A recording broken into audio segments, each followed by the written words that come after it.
Good morning दोस्तों। अनुष्ठान class के यूट्यूब प्लेटफॉर्म में आप सभी साथियों का जोरदार स्वागत है। आज एनसीईआरटी ईवीएस बैच में हम पढ़ेंगे भोजन एवं स्वच्छता। ठीक है, किस प्रकार से भोजन लेंगे, भोजन में कौन कौन से अवयव पाए जाएंगे और स्वच्छता का किस प्रकार से ध्यान रखेंगे। भोजन में अगर अवयव की बात करें तो भोजन में पोषण पदार्थ पाए जाते हैं, पोषक पदार्थ पाए जाते हैं। और पोषक पदार्थ में कार्बोहाइड्रेट, वसा, प्रोटीन, विटामिन, खनिज लवण, ये सभी चीज़ें पाए जाते हैं। तो आज पहला अवयव पढ़ेंगे कार्बोहाइड्रेट की। इसमें कार्बन, हाइड्रोजन तथा ऑक्सीजन, ये तीनों चीज इसमें मिक्स रहते हैं, एक निश्चित अनुपात में मिक्स रहते हैं। ठीक है। कार्बोहाइड्रेट का काम क्या है? कार्बोहाइड्रेट का काम है शरीर को ऊर्जा प्रदान करना। शरीर को ऊर्जा देने का काम कार्बोहाइड्रेट करता है। मानव शरीर को सर्वाधिक ऊर्जा जो है किससे मिलता है? वसा से मिलता है। जो सर्वाधिक ऊर्जा है वो किससे मिलेगा? वसा। वसा के बाद किससे मिलेगा? कार्बोहाइड्रेट से। तो 1 ग्राम कार्बोहाइड्रेट में कितने कैलोरी ऊर्जा मिलेगी? 4.2 कैलोरी ऊर्जा जो है 1 ग्राम कार्बोहाइड्रेट से मिलेगी। और 1 ग्राम वसा से कितने कैलोरी हमें ऊर्जा मिलेगी? तो 9.1 कैलोरी ऊर्जा मिलती है। इसलिए मानव शरीर को सर्वाधिक ऊर्जा किससे मिलती है? मिलती है वसा से। ठीक है। नोट पॉइंट है कि 10 से 12 वर्ष के बच्चों के लिए कितने कार्बोहाइड्रेट की जरूरत होती है? तो 10 से 12 वर्ष के बच्चों के लिए 2000 कैलोरी कार्बोहाइड्रेट की जरूरत होती है। ठीक है। लेकिन 15 से 18 वर्ष के लड़के और लड़कियों के लिए 2600 कैलोरी की जरूरत होती है। क्या? कार्बोहाइड्रेट की। ठीक है। नोट पॉइंट क्या है? शारीरिक श्रम वाले व्यक्तियों को अधिक होता है। ठीक है। कार्बोहाइड्रेट किसे अधिक दिया जाता है? तो जो शारीरिक श्रम करते हैं उन व्यक्तियों को कार्बोहाइड्रेट अधिक दिया जाता है। तो शारीरिक श्रम कौन कौन करेगा? किसान करेंगे, मजदूर करेंगे, क्रिकेटर करेंगे, फुटबॉल करेंगे, कबड्डी प्लेयर करेंगे, और जो पर्वतारोही होते हैं, जो पर्वतों पर चढ़ते हैं, वो सभी प्रयोग करेंगे किसका? कार्बोहाइड्रेट का। अगला पॉइंट है कार्बोहाइड्रेट से बीमारी कौन सी होगी। अब देखिए, कार्बोहाइड्रेट अगर अधिक हो जाए, अगर इसकी अधिकता होगी तो क्या होगा? मोटापा होगा। ठीक है। ज़्यादा खाएंगे तो मोटे हो जाएंगे। इसकी कमी से कौन सा रोग होता है? अगर कमी होगी तो क्या किसका शिकार होंगे? शारीरिक दुर्बलता के शिकार होंगे। ठीक है। अब देखिए कौन कौन से कार्बोहाइड्रेट होते हैं। पहला है ग्लूकोज, लैक्टोज, सुक्रोज, फ्रक्टोज। ये अलग अलग टाइप के कार्बोहाइड्रेट होते हैं। ग्लूकोज, फ्रक्टोज जो है फलों की शर्करा में पाई जाती है। ठीक है। ग्लूकोज और फ्रक्टोज जो है फलों की शर्करा में पाई जाती है। लैक्टोज आप जानते हैं कि दूध की शर्करा में पाई जाएगी। और सुक्रोज किस में पाया जाएगा? गन्ने की शर्करा में क्या पाया जाता है? सुक्रोज। और यहाँ से क्वेश्चन बहुत ज़्यादा पूछे जाते हैं केबीएस एग्जाम में। भोजन वाले चैप्टर से ज़्यादा क्वेश्चन आपका बनेगा। अगला पोषक का अवयव है वसा। ठीक है। अब वसा से जानते हैं कि सर्वाधिक ऊर्जा शरीर को प्रदान करता है वसा। यानी 1 ग्राम अगर खाएंगे तो 9.1 कैलोरी की ऊर्जा जो है वो वसा द्वारा मिल जाएगी। ठीक है। पहली चीज, वसा में 2 चीजें होती हैं, एक तरल रूप में पाई जाएगी, दूसरा ठोस रूप में पाई जाएगी। तो जो तरल रूप में पाई जाएगी उसको हम तेल कहेंगे, और जो ठोस ठोस रूप में वसा मिलेगी उसको हम क्या कहेंगे? चर्बी कहेंगे। ठीक है। अब वसा के अगर प्रकार इस आधार पर देखें तो वसा के 2 प्रकार होंगे, संतृप्त वसा, ठीक है, और असंतृप्त वसा। संतृप्त वसा जो होती है मानव स्वास्थ्य के लिए सबसे हानिकारक होती है। सबसे ज्यादा हानिकारक कौन सी वसा होगी? संतृप्त वसा।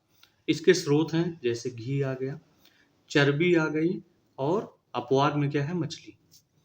मछली अपवाद है, वह मानव स्वास्थ्य के लिए हानिकारक नहीं होती है। ठीक है। अब दूसरा पॉइंट है असंतृप्त वसा।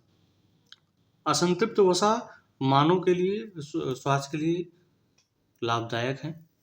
अब इसमें असंतृप्त वसा में वनस्पति वसा होती है।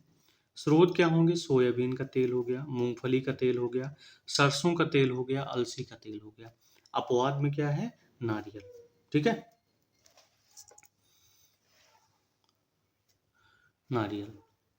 बाकी ये सब तो तरल रूप में पाए जाते हैं, लेकिन नारियल जो है ये ठोस रूप में भी होता है। जैसे सर्दियाँ आती हैं तो नारियल का तेल आप जानते हैं जम जाता होगा। ठीक है। इसलिए वसा को क्या कहा जाता है? ऊर्जा बैंक कहा जाता है, जो जंतुओं के त्वचा के नीचे होता है। जंतुओं में ऊर्जा बैंक पाया जाता है, जो जंतुओं के त्वचा के क्या होता है? नीचे होता है। ठीक है, समझ में आ गया। अगला जो अवयव है प्रोटीन है। अब प्रोटीन क्या करता है? प्रोटीन मानव शरीर की कोशिकाओं का निर्माण करेगा। कौन? प्रोटीन। ठीक है। दूसरा, शरीर निर्माण करेगा। कौन? प्रोटीन करेगा। बच्चों का शरीर विकासात्मक अवस्था में होता है। ठीक है, इसलिए उस समय किसकी जरूरत होती है? प्रोटीन की जरूरत होती है। स्रोत क्या है? सबसे अच्छा स्रोत प्रोटीन का सोयाबीन है। ठीक है। साथ में सभी प्रकार की दालें, दूध, अंडा, पनीर, सेम, मछली। ठीक है। और साथ में एक पॉइंट है कि प्रोटीन का संचयन मानव शरीर में नहीं होता है। ठीक है। अब देखिए प्रोटीन से कौन कौन से रोग होते हैं। प्रोटीन से रोग होता है मेरास्मस और क्वासियोकर। ठीक है, मेरास्मस और क्वासियोकर जो हैं वो किससे रोग होते हैं? प्रोटीन से। अब किसके लिए प्रोटीन जरूरी है? तो भारोत्तोलकों, शतरंज खिलाड़ियों, बढ़ते बच्चों, घायल रोगी, कमजोर व्यक्तियों को अधिक मात्रा में प्रोटीन की क्या होती है? प्रोटीन की सबसे ज्यादा जरूरत होती है। अब क्वेश्चन ये बनता है कि 1 ग्राम प्रोटीन जारण से कितने कैलोरी ऊर्जा मिलेगी? तो 1 ग्राम प्रोटीन जारण से 4.3 कैलोरी ऊर्जा हमें प्राप्त होती है।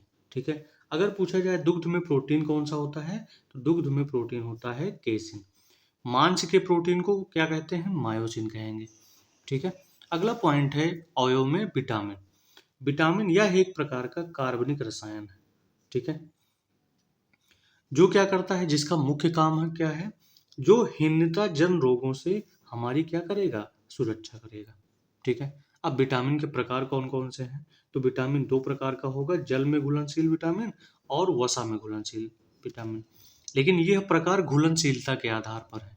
तो जल में घुलनशील BC, जल में घुलनशील विटामिन है। बी और सी, विटामिन बी और विटामिन सी। वसा में घुलनशील ADE के, विटामिन ए, विटामिन डी और विटामिन ई और विटामिन के वसा में क्या है? घुलनशील विटामिन है। अब हम स्टार्ट करते हैं विटामिन के प्रकारों के बारे में, भिन्न भिन्न प्रकारों के बारे में। पहला है विटामिन सी। ठीक है। विटामिन सी प्रतिरक्षा विटामिन कहा जाता है। विटामिन सी को प्रतिरक्षा विटामिन कहते हैं। दूध में विटामिन सी नहीं पाया जाता, यहाँ पे नहीं लिखा है। दूध में विटामिन सी नहीं पाया जाता है। रासायनिक नाम क्या है इसका? Ascorbic acid. तो एस्कॉर्बिक से बना है स्कर्वी। यानी अगर विटामिन सी की कमी होगी तो हमें कौन सा रोग होगा? हमें रोग होगा स्कर्वी, क्योंकि विटामिन सी का जो रासायनिक नाम है एस्कॉर्बिक एसिड है। ठीक है। विटामिन सी की कमी से होगा क्या? स्कर्वी रोग में होगा क्या? कि दांत व मसूड़े क्या हो जाएंगे? कमजोर हो जाएंगे। ठीक है। साथ में रोग प्रतिरोधक क्षमता क्या होगी? कम होगी। रोग प्रतिरोधक क्षमता जो होगी वो क्या होगी? कम होगी। रक्त निर्माण को प्रेरित करता है। अगर इसका काम देखें तो विटामिन सी रक्त निर्माण में भाग लेता है, पार्टिसिपेट। अब आता है कि विटामिन सी का स्रोत क्या होगा, कहाँ से मिलेगा विटामिन? तो सबसे अच्छा विटामिन सी का स्रोत है आंवला। ठीक है। सर्वाधिक मात्रा में किसमें पाया जाएगा? बेरी बेरी और चेरी में सर्वाधिक मात्रा में विटामिन सी पाया जाता है। साथ में मौसम्बी, संतरा, कैथा, नींबू, इमली, कच्चा आम। मुंह में पानी आ रहा होगा तो प्लीज उसको बचा के रखिएगा। अधिक मात्रा में लेने से विटामिन क्या हो जाती है? अधिक मात्रा में लेने से विटामिन नष्ट हो जाती है। ठीक है। Vitamin D. विटामिन डी को धूप का विटामिन भी कहा जाता है और इसका रासायनिक नाम है कैल्सीफेरॉल। कैल्सीफेरॉल विटामिन डी है, लेकिन नाम है, रासायनिक नाम है कैल्सीफेरॉल। बच्चों में रिकेट्स रोग होता है। बच्चों में विटामिन डी की कमी से रिकेट्स रोग, सूखा रोग होता है। वृद्ध एवं महिलाओं में ऑस्टियोपोरोसिस होता है। कौन सा रोग होगा? वृद्ध एवं महिलाओं में ऑस्टियोपोरोसिस होता है। किसकी कमी से? विटामिन डी की कमी से। स्रोत क्या है? सबसे अच्छा स्रोत है इसका सूर्य, वो भी सुबह के समय। साथ में अन्य मछली। विटामिन डी की अब तो लिक्विड भी आने लगा है। ठीक है, तो वो भी चीज़ें इंपॉर्टेंट हैं। लेकिन ज़्यादा से ज़्यादा आप सभी धूप लेने का प्रयास करिए ताकि विटामिन डी की कमी ना होने पाए। ठीक है। अगला पॉइंट है विटामिन ए। विटामिन ए को कहते हैं संक्रमण रोधी विटामिन। ठीक है। रासायनिक नाम क्या है? रासायनिक नाम है रेटिनॉल। और इससे बीमारी क्या होती है? रेटिनॉल। तो रेटिनॉल से हम लगा सकते हैं कि इसमें जो बीमारी होगी रतौंधी होगी। और क्या होगा, जीरोफ्लेमेथिया। दो रोग हो सकते हैं, एक रतौंधी या जीरोफ्लेमेथिया। जीरोफ्लेमेथिया जो है आंखों के संक्रमण को कहा जाता है, ठीक है। स्रोत क्या है, सबसे जरूरी है हरे पत्तेदार सब्जी, जैसे पालक हो गया, बथुआ हो गया, चौराई हो गया, पपीता, पका आम। ये सभी क्या है, विटामिन ए के स्रोत हैं। और ये सभी चीजें खाने में अच्छी भी नहीं लगती हैं, दोनों, जाहिर सी बात है। सबसे अच्छा स्रोत आता है गाजर। विटामिन ए का सबसे अच्छा स्रोत कौन सा है, गाजर। विटामिन B12 रासायनिक नाम है साइनोकोबाल्मिन, ठीक है। विटामिन B12 का रासायनिक नाम है साइनोकोबाल्मिन। केवल अभी विटामिन B12 का नाम ही याद रखिए। विटामिन B6 का नाम है पायराडाक्सिन, पायराडाक्सिन, 6 डाक्सिन। बीमारी क्या होती है विटामिन B6 से, तो विटामिन B6 से एनीमिया रोग होता है, या रक्त अल्पता होती है, रक्त अल्पता, ठीक है, रक्त की कमी होती है।